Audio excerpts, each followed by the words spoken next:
اعوذ باللہ من الشیطان الرجیم بسم اللہ الرحمن الرحیم ربی یسر ولا تعسر وتمم بالخیر۔ آج میں جس موضوع پر بات کروں گا وہ ہے قاضی شریح رحمہ اللہ کے نکاح کا عجیب واقعہ۔ حضرت قاضی شریح رحمہ اللہ یہ کون تھے؟ آپ ایک مشہور تابعی اور تاریخ اسلام کے مایہ ناز قاضی یعنی چیف جسٹس تھے۔ ان کے علمی مقام کا اندازہ اس سے لگایا جا سکتا ہے کہ امیر المومنین حضرت علی رضی اللہ عنہ کے دور خلافت میں بھی قاضی تھے۔ قاضی شریح رحمہ اللہ بیان فرماتے ہیں کہ نکاح کے بعد جب میری شادی ہوئی تو بنی تمیم کی عورتیں میری اہلیہ کو بڑی سادگی کے ساتھ میرے گھر پہنچا گئیں۔ میں اس کے پاس گیا تو مجھے خیال آیا سنت طریقہ یہ ہے کہ آدمی جب پہلی دفعہ بیوی کے پاس جائے تو 2 رکعت نفل پڑھے اور اللہ سے نئی بیوی کی خیر کی دعا کرے، اس کے شر سے پناہ مانگے۔ چنانچہ میں وضو کرنے لگا، دیکھا تو وہ بھی وضو کر رہی ہے۔ پھر میں نے نماز پڑھی تو اس نے بھی نماز پڑھی۔ جب میں نماز پڑھ چکا تو میں اس کے قریب گیا، میں نے اس کی پیشانی کی طرف ہاتھ بڑھایا تو اس نے کہا ابو امیہ ٹھہرو۔ پھر وہ کہنے لگی میں اللہ تعالیٰ کی تعریف کرتی ہوں اور اسی سے معاملت کی خواستگار ہوں اور حضرت محمد صلی اللہ علیہ وسلم کی آل پر درود بھیجتی ہوں۔ اس کے بعد بات یہ ہے کہ میں اجنبی عورت ہوں، مجھے آپ کے اخلاق و عادات کا کوئی علم نہیں ہے، لہٰذا آپ اپنی پسند مجھے بتا دیں تاکہ میں اس پر عمل کروں، اور ناپسند بھی بتلا دیں تاکہ میں اس سے پرہیز رکھوں۔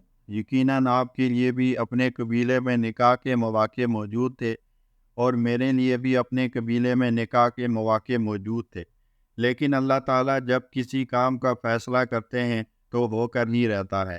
بہرحال اب آپ میرے مالک ہو گئے ہیں، لہٰذا آپ میرے ساتھ وہی معاملہ کریں جس کا آپ کو اللہ تعالیٰ نے حکم دیا ہے، یا تو اچھے طریقے سے مجھے اپنے پاس رکھیں یا حسن سلوک کے ساتھ چھوڑ دیں۔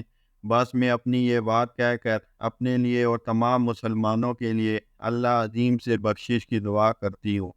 پھر میں نے اس سے کہا میں بھی اللہ ہی کی حمد بیان کرتا ہوں اور اسی سے مدد چاہتا ہوں اور حضرت محمد صلی اللہ علیہ وسلم اور ان کی اولاد پر درود بھیجتا ہوں، اور اس کے بعد یہ کہ آپ نے ایسی بات کہی ہے کہ اگر آپ اس پر قائم رہی تو یہ میرے لیے بڑی خوش دلی ہوگی، اور اگر آپ نے اس کو چھوڑ دیا تو آپ کا یہی کام آپ کے خلاف دلیل ہوگا۔ بہرحال میں فلاں چیز کو پسند کرتا ہوں اور فلاں کو ناپسند کرتا ہوں، بس آپ میری طرف سے کوئی بھلائی دیکھیں تو اسے پھیلائیں، اور اگر کوئی برائی دیکھیں تو اس کی پردہ پوشی کرنا۔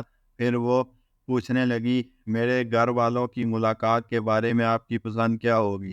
میں نے کہا بس میں یہ چاہتا ہوں کہ میرے سسرال والے مجھے کوف میں نہ ڈال دیں۔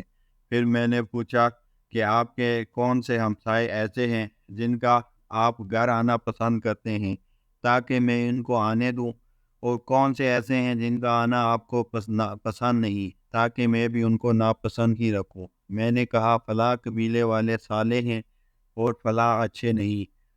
پس شوبی وہ رات میں نے اس کے ساتھ گزاری، گویا وہ رات میری زندگی کی خوشگوار ترین رات تھی۔ اور پھر 1 سال گزر گیا، میں نے اپنی پسند کے خلاف اس کا کوئی عمل نہیں دیکھا۔ جب سال گزرنے والا تھا، ایک دن میں عدالت سے اٹھ کر گھر آیا کہ اس کے پاس ایک بڑھیا بیٹی ہے جو اس کو کچھ سمجھا رہی ہے۔ میں نے پوچھا یہ کون ہے؟ تو اس نے بتایا یہ آپ کی ساس ہے۔ میں نے اس کا خیر مقدم کیا۔ جب میں بیٹھا تو بڑھیا نے مجھے سلام کیا اور میں نے وعلیکم السلام کہا۔ پھر اس نے مجھ سے پوچھا آپ نے اپنی بیوی کو کیسا پایا؟ میں نے کہا بہت ہی اچھی بیوی ہے اور بہت ہی خیر خواہ رفیقہ ہے، آپ نے اس کی بہترین تربیت کی، اللہ تعالیٰ آپ کو جزائے خیر عطا کرے۔ اس کے بعد اس نے مجھے کچھ نصیحتیں کی۔ پھر پوچھا آپ کیا پسند کرتے ہیں کہ آپ کے سسرال کب ملنے آیا کریں؟ میں نے کہا جیسے وہ چاہیں، صحیح ہے۔ پھر وہ ہر سال کے اختتام پر آتی تھی اور مجھے نصیحتیں کرتی تھی۔ اے شوبہ وہ بیوی میرے ساتھ 20 سال رہی ہے، میں نے کبھی اس میں کوئی قابل اعتراض چیز نہیں دیکھی۔ یہ واقعہ ہمارے لیے اپنے اندر کئی سارے سبق لیے ہوئے ہے۔ سب سے پہلی بات یہ ہے کہ اسلام کے دور اول میں نکاح کس طرح سادگی اور آسانی سے ہوتے تھے، اور آج ہمارے معاشرے میں نکاح کتنی پیچیدگیوں سے ہوتے ہیں، اور نہ معلوم پھر کیا کیا پریشانیاں اور کوفتیں پیش آتی ہیں۔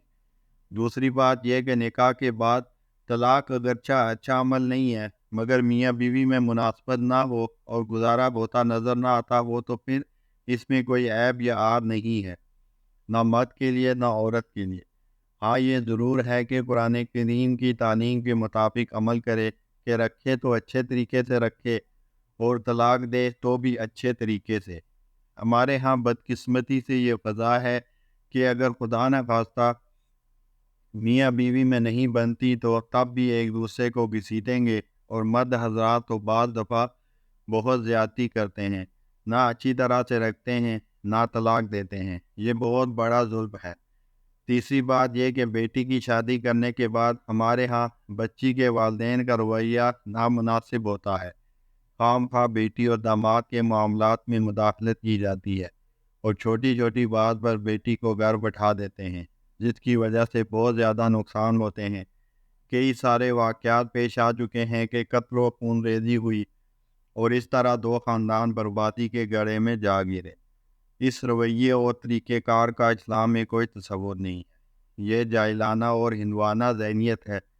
مسلمان گھرانوں میں ان چیزوں کی قطعاً گنجائش نہیں ہے۔